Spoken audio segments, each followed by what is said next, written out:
नमस्कार. आरो स्टोरी मराठीमध्ये आपल्या सर्वांचे स्वागत आहे.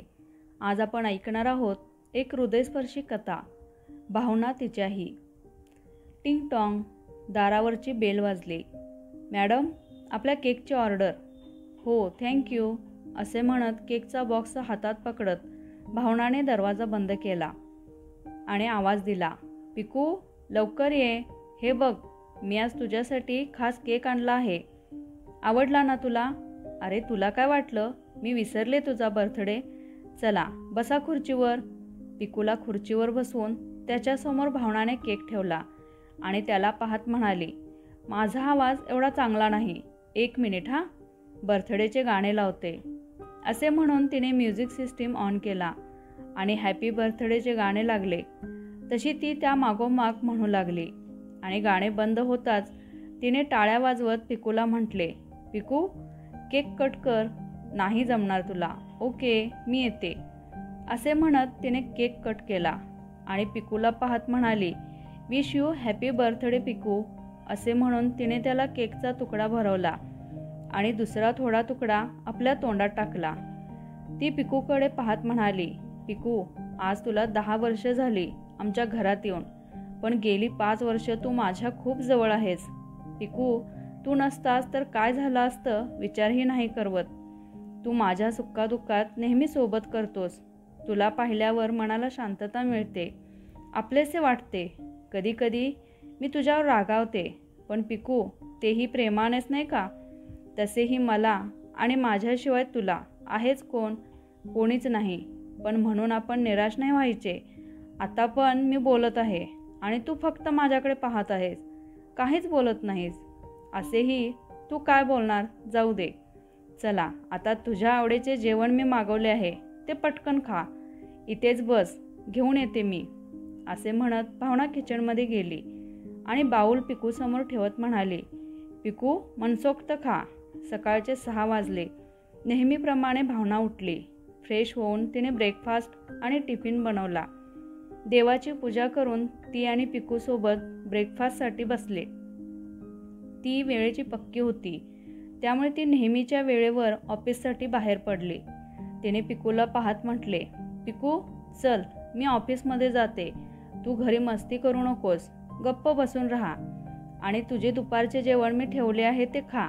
मी संध्याकाळी आल्यावर आपण फिरायला जाऊ. असे म्हणत आपली बॅग घेऊन भावना बाहेर पडली. तिने घरच्या दरवाजाला कुलूप लावले आणि जिना उतरत बिल्डिंगच्या खाली आली. तिने पाहिले की कोणीतरी तिच्या स्कूटर काढण्याच्या वाटेवरच कार पार्क केली होती.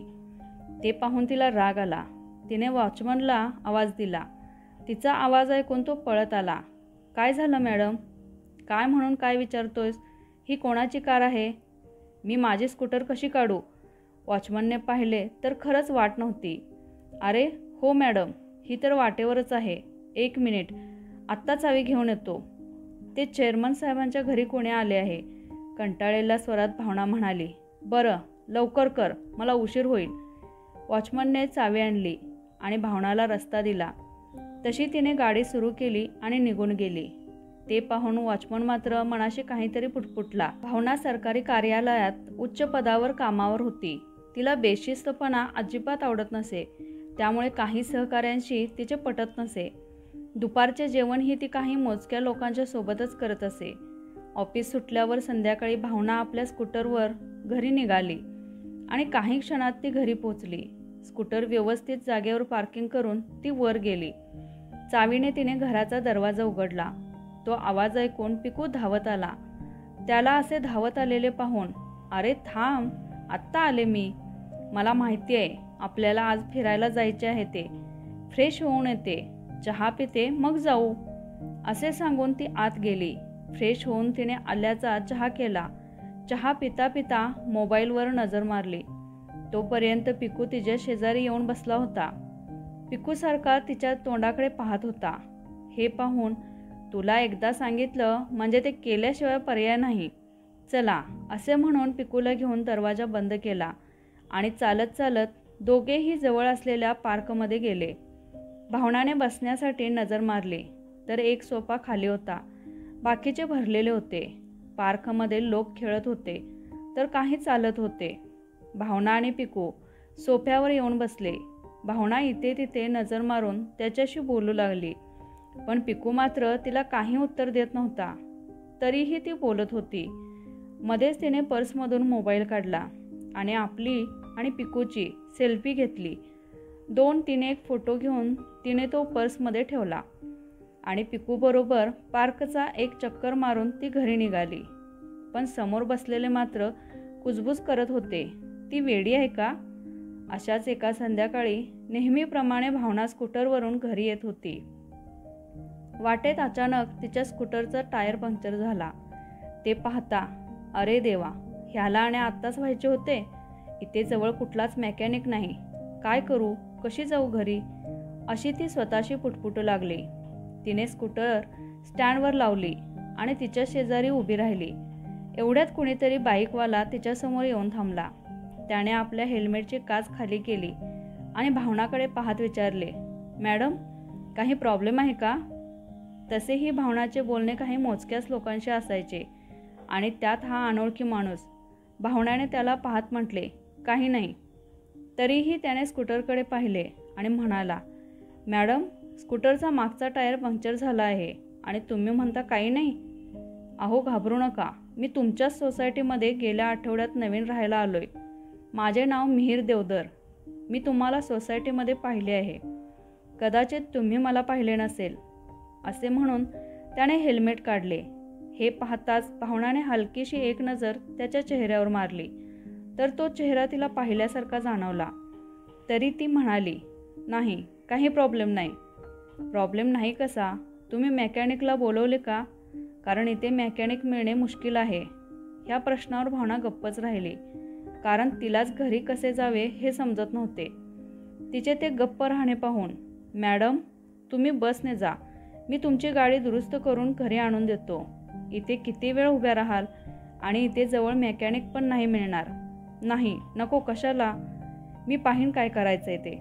तुम्ही जा. मॅडम, मग काय करणार तुम्ही? इथेच राहणार का? मी पाहीन काहीतरी, तुम्ही या. ह्या ठिकाणी मेकॅनिक मिळणे कठीण होते हे मिहीरच्या लक्षात आले. त्याने भावनाच्या चेहऱ्याकडे पाहिले तर ती खूप चिंतेत दिसली. ते पाहता त्याने ओके असे म्हणून कोणाला तरी फोन लावला आणि त्याच्याशी बोलून फोन ठेवला आणि मिहीर भावनाकडे पाहत म्हणाला, मॅडम, मी माझ्या एका मेकॅनिक मित्राला सांगितले आहे, तो येईल. कशाला उगीच तुम्ही त्रास घेतला? मी पाहिले असते काय ते. मला उगीच कोणाला त्रास देणे आवडत नाही. मॅडम, त्रास कसला? संध्याकाळ होत आली आहे आणि तुम्ही इथे किती वेळ राहणार? आणि शेजारी म्हणून मी मदत नको करायला? मी थांबतो तुमच्याबरोबर. असे म्हणून मिहीर थांबला. त्याने भावनाशी बोलण्यास सुरुवात केली, पण 1-2 प्रश्नांची भावनाने उत्तरे दिली आणि ती गप्प झाली. ह्यावरून तोही गप्प झाला. 20 मिनिटांनी तो मेकॅनिक आला. त्याने पंक्चर काढला. भावनाने पैसे दिले आणि तो गेला. भावनाने मिहीरला पाहत थँक्स म्हटले आणि ती स्कूटर स्टार्ट करून निघून गेली. तोही तिच्या मागेच होता. तसेही घरची दोघांची वाट एकच होती. भावनाने गाडी पार्क केली. तोपर्यंत काळोख झाला होता. तिने पटकन जिना चढला आणि दरवाजाची चावी काढली आणि पहिला लाईट लावली. लाईटीच्या उजेडाने अंधारात गोंधळलेला पिकू सरळ तिच्याकडे धावत जवळ आला. भावना पिकूला जवळ करत म्हणाली, सॉरी पिकू, मला उशीर झाला. तुला काळोखात राहावे लागले. अरे पण काय सांगू, प्रॉब्लेमच झाला ना. वाटेत येताना टायर पंक्चर झाला आणि तोही अशा ठिकाणी जिथे मेकॅनिक पण मिळणे कठीण होते. पण देव पावला आणि तो तिथे पोचला. आपल्या सोसायटीत नवीनच राहायला आलाय तो. नाव काय सांगितलं त्याने? हां, मिहीर. मी नको म्हणत होते. तरीही त्याने आपल्या मेकॅनिक मित्राला फोन लावला. तो येईपर्यंत तिथे थांबला. खरंच अनोळखी असूनसुद्धा खूप मदत केली. नाहीतर मला गाडी तिथेच ठेवून बसने यावे लागले असते आणि अजून उशीर झाला असता. तू काळजी करत होतास ना मला उशीर झाला म्हणून, पण तुला कसे कळवले असते? पण जाऊ दे, मी आता आले ना. चल पटकन फ्रेश होऊन येते, मग मस्तपैकी आपण जेवण करू. असे म्हणून भावना आत गेली. मिहीर आणि भावना एकाच सोसायटीच्या वेगवेगळ्या विंगमध्ये राहत होते. दुसऱ्या दिवशी संध्याकाळी मिहीर काही सामान घेण्यासाठी सुपर मार्केटमध्ये शिरला आणि तो आपले सामान घेण्यात मग्न होता. एवढ्याच समोर भावना पण काही घेत होती. भावनाने मिहीरला पाहत हाक दिली, मिस्टर मिहीर. ओळखीचा आवाज कानावर पडला म्हणून त्याने पाहिले आणि म्हणाला, अरे तुम्ही? हो, काही सामान नेण्यासाठी आलो होतो. हो का? मी पण. झाली तुमची शॉपिंग? नाही, थोडी उरली आहे. करा तुम्ही, माझे झाले. म्हणून मिहीर काउंटरकडे गेला. मिहीरचे बिल होईपर्यंत भावनाही काउंटरकडे पोचली. भावनाचे सामान काही जास्त नव्हते. मिहीर पैसे देऊन आपले सामान बॅगमध्ये भरत होता. तेवढ्यात भावनाही तिथे पोचली. तिनेही आपले सामान बॅगमध्ये भरले आणि निघतच होती की मिहीरने भावनाला पाहत विचारले, आता कुठे? घरी की आणखी कुठे जाणार? नाही, घरीच जाणार आहे. घरीच ना? मग इफ यू डोंट माइंड, चला समोर कॉफी शॉपमध्ये कॉफी घेऊ. नाही, नको. कशाला? का, तुम्हाला कॉफी नाही आवडत? ओ, अनोळखी माणसाबरोबर कोणी पाहिले तर समजू शकतो, पण मला ना असं वाटतं की आपल्याला हवे तसे जगावे. लोक काय हो, 1000 बोलतील, आणि तसेही आपण शेजारी. नाही, तसे नाही. मला लोकांशी काही घेणे देणं नाही. मग चला तर. नाही, माझा भिकू वाट पाहत असेल, मी निघते. असे म्हणून भावना निघून गेली. पण घरी आल्यावर मात्र तिला वाईट वाटू लागले. आपण नको म्हणायला नको होते. आपुलकीने विचारले, आपल्याला मदत केली आणि आपण सरळ नकार दिला, असे ती स्वतःशी पुटपुटू लागली. दुसऱ्या दिवशी सकाळी नेहमीप्रमाणे ती पार्किंगमध्ये आली, पण तिची नजर इथे तिथे पाहत होती. एवढ्यात तिला मिहीर आपल्या बाईककडे येताना दिसला. ती लगेच पुढे गेली आणि त्याला पाहत, गुड मॉर्निंग मिहीर. मिहीरने पण हसत हसत, हो, व्हेरी गुड मॉर्निंग भावना. सॉरी हां मिहीर, तुम्हाला माझा राग आला असेल ना? नाही, कसला राग? काल तुम्ही कॉफीसाठी. अहो, इट्स ओके. नाही, मला राग आला. आणि आपल्या घरी कोण वाट पाहत असेल तर साहजिकच आहे, तिथे पोहोचणे महत्त्वाचे आहे. माझं तसं नाही ना. माझी वाट पाहायला घरी कोणीच नसते, म्हणून तर जमेल तेवढा वेळ बाहेर घालवतो. येतो मी, असे म्हणून मिहीर निघून गेला. भावना मात्र त्याचे ते बोलणे ऐकून गप्पच झाली. संध्याकाळी मिहीर ऑफिसमधून आला. त्याने आपली गाडी पार्क केली आणि आपली बॅग घेऊन जिन्याकडे वळला. एवढ्यात त्याला हाक आली. त्याने पाहिले तर हळू आवाजात त्याला पाहत होता तो म्हणाला, साहेब, एक विचारू, रागावणार नाही ना? मिहीर गंभीर होत म्हणाला, अरे वॉचमन दादा, असे काय म्हणतोस? विचार ना, काय विचारायचे आहे? त्याने आजूबाजूला पाहिले आणि हळूच विचारले, साहेब, तुम्ही भावना मॅडमना पूर्वीपासून ओळखता? का रे? नाही, तुम्ही इथे नवीन राहायला आलात आणि आज सकाळी तुम्ही दोघे बोलत होता म्हणून विचारले. नाही, पूर्वीपासून नाही, हल्लीच ओळख झाली आमची. पण असे का विचारलेस? साहेब, भावना मॅडम सहज कोणाशी बोलत नाहीत. आपल्या सोसायटीच्या कित्येक माणसांना त्या ओळखतही नसतील. माझ्याशीही कामापुरतेच बोलणे असते. अशी व्यक्ती तुमच्याबरोबर बोलत होती, तेही तुम्ही नवीन राहायला आलात म्हणून विचारले. काहींचा स्वभाव असतो कमी बोलण्याचा दादा, त्याला आपण काही करू शकत नाही. नाही साहेब, याला स्वभाव नाही, गुर्मी म्हणतात. वॉचमन दादा, असे कोणाबद्दल बोलू नये. कमी बोलणे म्हणजे गुर्मी असणे असे नाही. साहेब, तुम्हाला काही माहीत नाही. ह्या सोसायटीतला प्रत्येक माणूस त्यांना ओळखतो. एकुलती एक लेक. आईबाप पण गुर्मीत. सतत दुसऱ्यांना खालीपणा दाखवण्यात हुशार. आपण काय ते सुशिक्षित आणि आम्ही अडाणी, तशीच लेक. ह्यावर हसत हसत मिहीर म्हणाला, वॉचमन दादा, तुमचा 36चा आकडा वाटतो म्हणून एवढ्या रागाने बोलत आहात. माझाच का, सोसायटीच्या पण खूप जणांचा आहे, म्हणून तर एकटी राहते. एकटी कुठे? कोणीतरी वाट पाहत असेल असे ती म्हणत होती. काय? कोण नाही घरात. आई वडील कुर्मीत गेले. ही एकटीच असते. घरात कोण वाट पाहणार? चला साहेब, येतो. माझी पाणी सोडण्याची वेळ झाली. असे म्हणून वॉचमन निघून गेला. मात्र मिहीरच्या कानात ते वाक्य परत परत घुमत होते. एकटीच असते घरात, कोण वाट पाहणार? भावना घरी परतली. पार्किंगमध्ये आपली गाडी पार्क करून ती जिन्याच्या पायऱ्या चढू लागली. आज दिवसभर तिच्या डोक्यात मिहीरचे ते बोलणे घुमत होते. तिने दरवाजा उघडला. आत गेली. फ्रेश होऊन तिने किचनमध्ये जाऊन चहा केला. चहाचा कप घेऊन ती सोफ्यावर बसली. तिने पिकूला पाहत म्हटले, सॉरी पिकू, आज आल्या आल्या मी तुझ्याशी बोलले नाही म्हणून तू गप्प बसलास ना. पण काय करू रे, विचारच असा पडला. तुला माहिती आहे, मी तुला त्या मिहीरविषयी सांगितले होते ना, तो रे, मला मदत केली त्याने, तोच. काल काय झालं माहिती आहे का, मी सुपर मार्केटमध्ये गेले होते ना, तो पण होता तिथे. आमचे दोघांचे सामान घेऊन एकदमच झाले. तसे त्याने मला कॉफीसाठी विचारले, पण मी नकार दिला आणि तू वाट पाहत असशील म्हणून सांगून मी निघून आले. पण मग मलाच वाईट वाटलं रे, एवढ्या आपुलकीने त्याने विचारले, ओळख नसताना एवढी मदत केली आणि मी मात्र सरळ नकार देऊन आले. त्याला काय वाटलं असेल, म्हणून मी रात्री ठरवले की त्याला सॉरी म्हणायचे. म्हणून सकाळी ना मी त्याला पार्किंगमध्ये पाहत होते, एवढ्यात तो आला. मी त्याला सॉरी म्हटले, पण त्याने जे उत्तर दिले ना ते ऐकून खरंच खूप वाईट वाटले. माहिती आहे तो काय म्हणाला, तुम्हाला घरी वाट पाहण्यासाठी कोणीतरी आहे, माझे असे कोणीच नाही, म्हणून मी जमेल तेवढा वेळ बाहेर असतो. पिकू, का असेल रे तो एकटा.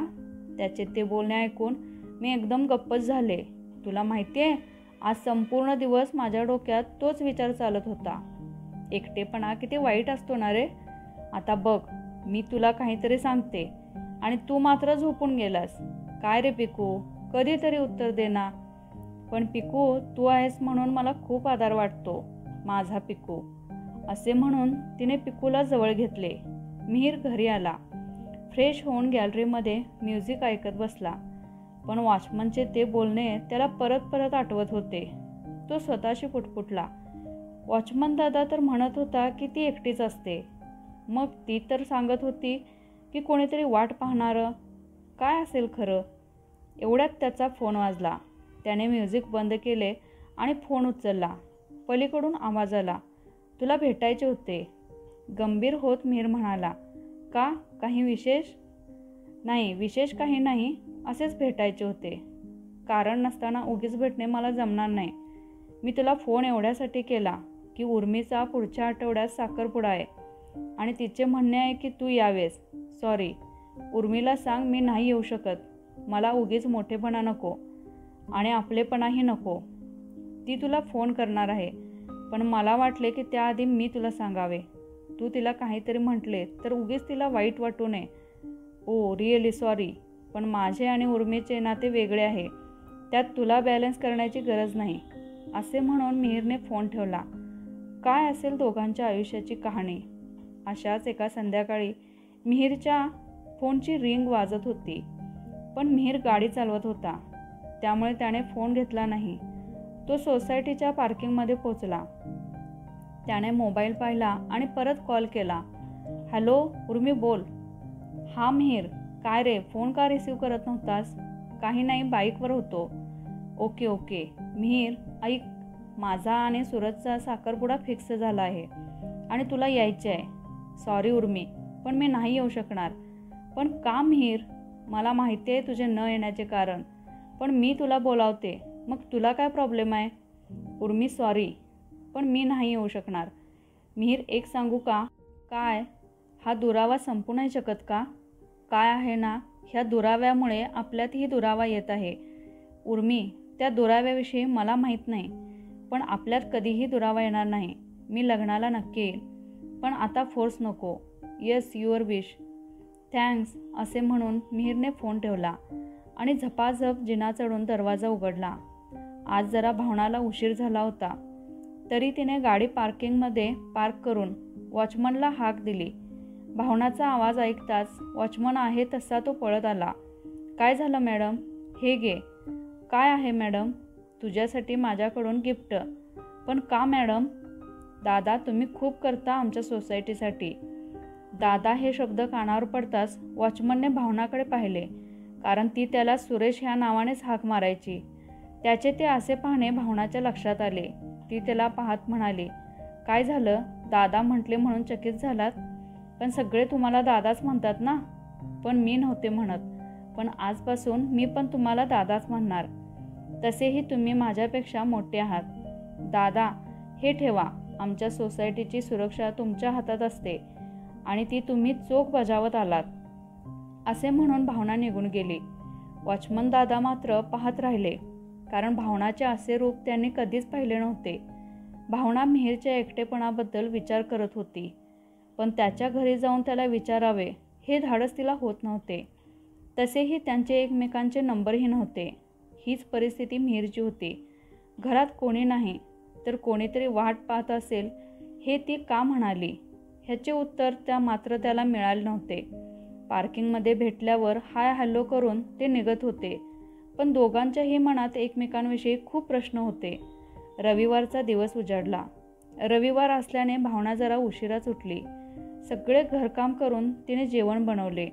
दुपारी 1 वाजता दोघेही जेवणास बसले.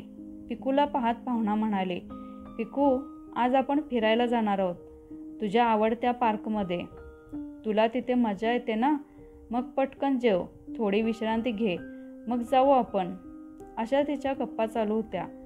पण एकतर्फी पिकू तिला नेहमीप्रमाणे काहीच उत्तर देत नव्हता. जेवण उरकून तिने थोडा आराम केला. संध्याकाळी 5 वाजता ती आणि पिकू पार्कमध्ये गेले. रविवारी पार्कमध्ये गर्दी असते, तशीच आजही होती.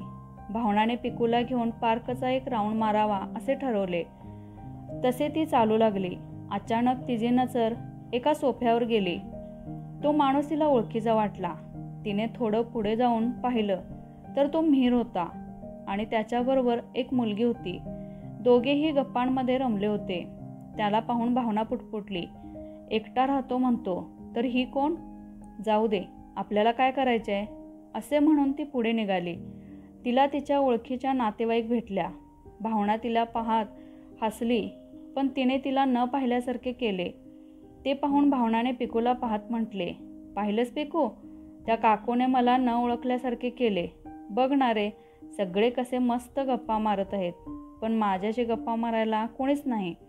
मिहीरला मी एकटे समजत होते, पण त्यालाही गप्पा मारण्यासाठी कोणीतरी आहे, पण मला कोणीच नाही. असे म्हणून भावनाचे डोळे भरले. तो मिहीर बसलेल्या सोफ्याजवळ पोचली, पण मिहीर गप्पात गुंतला होता. भावना तशीच पुढे गेली. एक रिकामा सोफा दिसला, त्यावर ती आणि पिकू बसले. ती सगळे पाहत होती, लोकांचे हसणे, मस्ती करणे. तिने परत एकदा मिहीर बसलेल्या ठिकाणी नजर मारली, तर तो अजूनही गप्पात रमला आहे. हे पाहून तिने डोळे बंद केले. एवढ्यात तिला हाक ऐकू आली. तिने डोळे उघडून पाहिले तर मिहीर होता. त्याच्याबरोबर ती मुलगी होती. मिहीरने हसत हसत विचारले, भावना, तुम्ही इथे आणि असे डोळे मिटून? नाही, असेच. तुम्ही आहात ना इथे की निघणार? नाही आहे. अच्छा, मी येतो हिला सोडून. असे म्हणून मिहीर आणि ती मुलगी गेली आणि अचानक भावनाच्या चेहऱ्याचा रंग बदलला. ती पिकूला पाहत म्हणाली, हाच तो मिहीर. थोड्याच वेळात मिहीर परतला. भावनाने त्याला जागा दिली तसे तो बसला.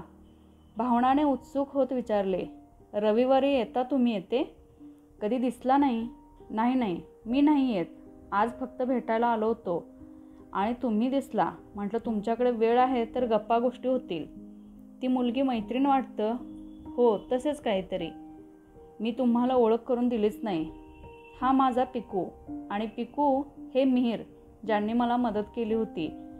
हा पिकू म्हणजे त्या दिवशी तुम्ही हा वाट पाहणार म्हणत होता? हो, हाच तो माझा पिकू.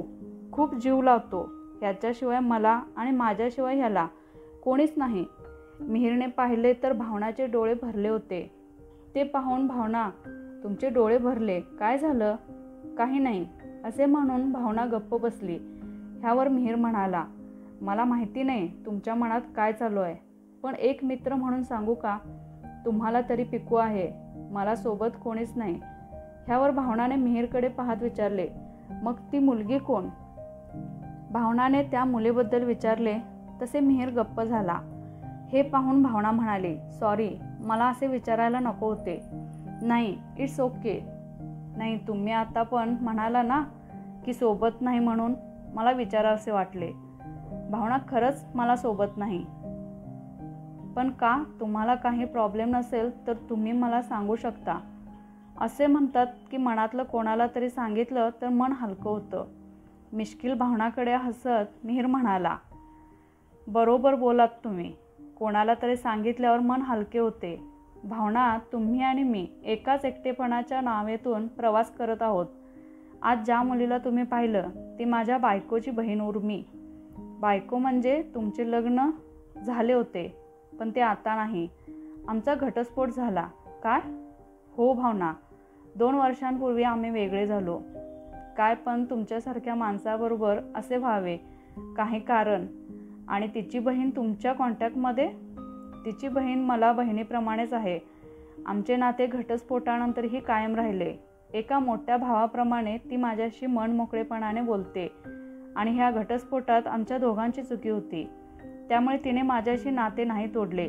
पुढच्या आठवड्यात तिचा साखरपुडा आहे आणि तिचे म्हणणे असे आहे की मी तिथे यावे. काय? हो, पण मी नाही जाणार. मग तुमच्या बायकोला माहिती आहे? हो, तिला माहिती आहे की मला तिने बोलावले आहे, म्हणून मला तिथे नाही जायचे. पण काय कारण होते तुमच्या घटस्फोटासाठी? गुरमी, ज्याला आपण इगो म्हणतो, तो आमच्या नात्यात पसरला आणि अवघ्या 2 वर्षात आम्ही सहमतीने वेगळे झालो. आता कधीही भेटतो, पण तो आपलेपणा नाही राहिला.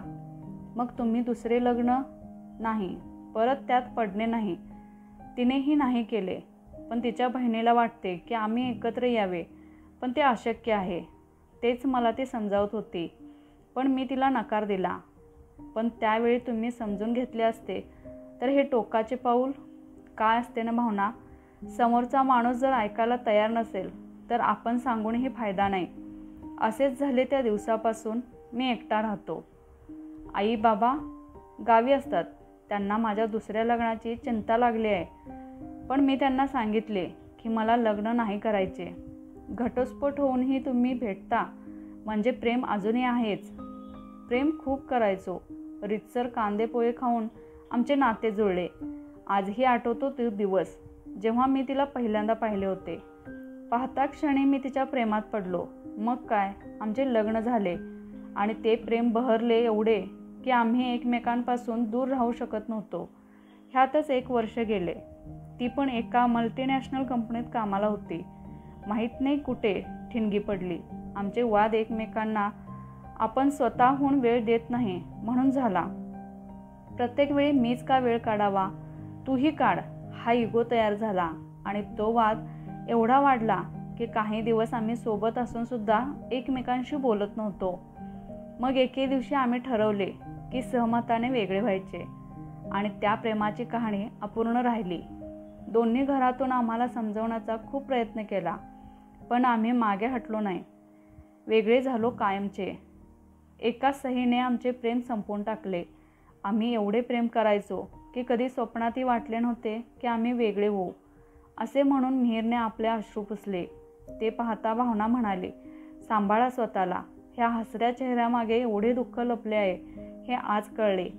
रडून तरी काय करू?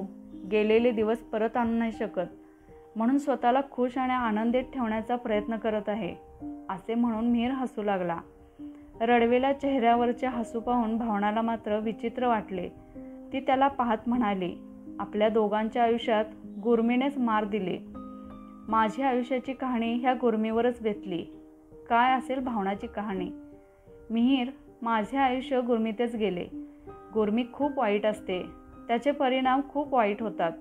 माझे आई बाबा दोघेही सरकारी नोकरीवाले आणि मी एकुलती एक. माझे आई बाबा नेहमी आपल्या स्तराच्या लोकांशी बोलायचे. कोणाशीही त्यांना बोलायला आवडायचे नाही. तीच सवय मला लागली. मी लहानपणापासून आईबाबांनी सांगितलेल्या मुलांशीच मैत्री केली. ह्या सोसायटीतही आम्ही एवढे रुळत नव्हतो. मोजकेच लोक आमच्या संपर्कात होते. अशीच मी मोठी होत गेले. अशा निवडक स्तराच्या मैत्रीमुळे माझ्याकडे हक्काची मैत्रीच राहिली नाही की काही भरभरून मी बोलावे. अशातच कॉलेज झाले. हिमतीवर नोकरी मिळवली. माझे आई बाबा खुश झाले आणि मलाही थोडा गर्व झाला. नातेवाईकही आमच्या घरी तसे कमीच यायचे. आयुष्यात आपलेपणा गरजेचा असतो हे तेव्हा कळले नाही. आपण श्रेष्ठ, बाकीचे मूर्ख, ह्यातच मी जगत होते. स्वतःबद्दल असे वाईट बोललेले पाहून मिहीर म्हणाला, भावना, तुम्ही स्वतःला दोष देत आहात. हो मिहीर, ऐकून तुम्हाला आश्चर्य वाटेल, पण मी स्वतःला दोष देत आहे. कारण आता मला कळून चुकले की मी आयुष्यात काय गमावले आहे आणि त्याचेच परिणाम म्हणून मी आता एकटीच राहिले. तुम्ही लग्न का नाही केलं? मिहीर, प्रेमाची गरज आपल्या आयुष्यात किती असते ना हे मला आत्ता कळते. पण वेळ निघून गेली आहे. म्हणजे तेव्हाच जर मी गुरमीत नसते तर आज माझं आयुष्य खूप सुंदर असतं. काही वर्षांपूर्वी मिहीर, माझ्या ऑफिसमध्ये माझा एक सहकारी माझ्यापेक्षा पोस्टने जरा लहान होता. तो माझ्यावर प्रेम करायचा, दिसायला चांगलाच होता. आणि एक दिवस त्याने मला विचारले. त्याचे ते वाक्य पूर्ण होण्याआधीच मी त्याला नकार न देता त्याचा असा अपमान केला की तो बिचारा कधीच नजर वर करून बोलला नाही. आणि लवकरच त्याची बदली झाली नसेल, मुद्दाम त्याने करून घेतली असेल. का? तो मुलगा स्वभावाने चांगला नव्हता? नाही, नावं ठेवण्यासारखे काहीच नव्हते त्यात. खूप प्रामाणिक आणि आदर ठेवणारा होता. मग तुम्ही त्याचा अपमान का केला? मी त्याच्या वरचढ पोस्टवर होते त्यामुळे गर्व होता आणि त्याच गर्वात मी त्याचा अपमान केला. पण त्याने एक शब्दही काढला नाही, गप्प निघून गेला. 1 महिना त्याने कसाबसा काढला आणि त्याची बदली झाली. त्याने मुद्दाम केले असेल. मग तुम्ही लग्न का नाही केलं? लग्न स्थळांच्या बाबतीतही तसंच झालं. येणाऱ्या स्थळाकडून एकतर माझ्या आईबाबांना नाहीतर मला खूप अपेक्षा होत्या. त्यामुळे स्थळे नाकारत गेले आणि सगळीकडे आमचा स्वभाव कळला. मग स्थळे येणे बंद झाले. तरीही मला ह्या सर्वांचे काहीच वाटत नव्हते. पण एक दिवशी मात्र सगळे संपले. आईबाबांचा ॲक्सिडेंट झाला आणि त्यातच ते दोघे गेले. राहिले ती फक्त मी एकटी. सगळे सोयरे आले आणि कार्य करून निघून गेले. मात्र माझ्यासाठी, माझे दुःख कमी करण्यासाठी कोणीच थांबले नाही. त्या तशा अवस्थेत मला एकटीला सोडून गेले. थांबणार कसे? आम्ही कधी त्यांच्याशी प्रेमाने बोललोच नाही. त्या दिवसापासून हा पिकू माझा सोबती झाला. त्याला आमच्या घरात येऊन 10 वर्ष झाली. पण त्याची साथ मला ह्या 5 वर्षात खूप झाली. ते दुःखाचे दिवस मी पिकूबरोबर घालवले. त्या दिवसापासून आजपर्यंत पिकूच माझं सर्वस्व झाला. लोक मला हसतात की काय वेडी, ही कुत्र्याबरोबर बोलते. पण पिकू न बोलताही सगळे समजून घेतो. आधार वाटतो मला त्याचा. पूर्ण घरात फक्त तो आणि मीच असतो. आता कळते की आपलेपणा काय असतो. माझ्याकडे पैसे आहेत पण ते आनंदाचे क्षण घालवण्यासाठी आपली माणसं नाहीत. शेजाऱ्यांशी बोलावे तर कोणी नाही. हक्काची अशी मैत्रीण नाही की कोणीच नाही. पण आता मला वाईट वाटले तरीही मी काहीच करू शकत नाही.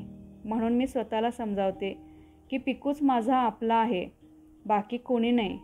असे म्हणून भावना रडू लागली. तिचे ते पश्चातापाचे बोलणे ऐकून तिला समजावत मिहीर म्हणाला, हे बघा भावना, ह्यात तुमची काहीच चूक नाही. तुम्हाला बालपणीत जी शिकवण दिली त्यावर तुम्ही चालत आलात. पण मोठेपणी तुम्ही थोडा विचार करायला हवा होता. पण आता आपण काहीच करू शकत नाही असे नाही. तुम्ही स्वतःला बदला. लोकांमध्ये मिसळण्याचा प्रयत्न करा. माहिती आहे पहिला ते काही बाई बोलतील, पण त्यांना पण हळूहळू कळेल की तुम्ही बदलला आहात. काय असते ना, जसे पेराल तसेच उगवेल. तसेच तुमच्या बाबतीत झाले आहे. हो, आजपासून हा मित्र तुमच्या सुखदुःखात पिकूबरोबर नेहमी असेल. मिहीरचे ते बोलणे ऐकून आपले डोळे पुसत भावना म्हणाली, खरंच तुम्ही माझे मित्र व्हाल? का नाही भावना, तुम्ही किती चांगले आहात. स्वतःची चूक कबूल करून पुढे जाणे ह्याला खरी माणुसकी म्हणतात. थँक्स मिहीर, तुमच्याशी बोलून बरे वाटले. एवढे दिवस मनात साचलेले आज बाहेर आले. खूप सांगायचे होते पण ऐकण्यासाठी कोणीच नव्हते. मग आजपासून आपण एकमेकांचे सुखदुःख मनसोक्त वाटून घेऊ. त्यासाठी तुम्ही मला फक्त मिहीर म्हणा. एकेरी नावात कसा आपलेपणा असतो. तुम्ही पण मला भावनाच म्हणा.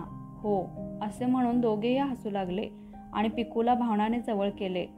तर मित्रांनो, आजची कथा आवडली असेल तर व्हिडिओला लाईक करा आणि कमेंट्सद्वारे तुमच्या प्रतिक्रिया नक्की कळवा. आणि चॅनलवर नवीन असाल तर चॅनलला सबस्क्राईब करा. कथा ऐकल्याबद्दल आणि वाचल्याबद्दल धन्यवाद.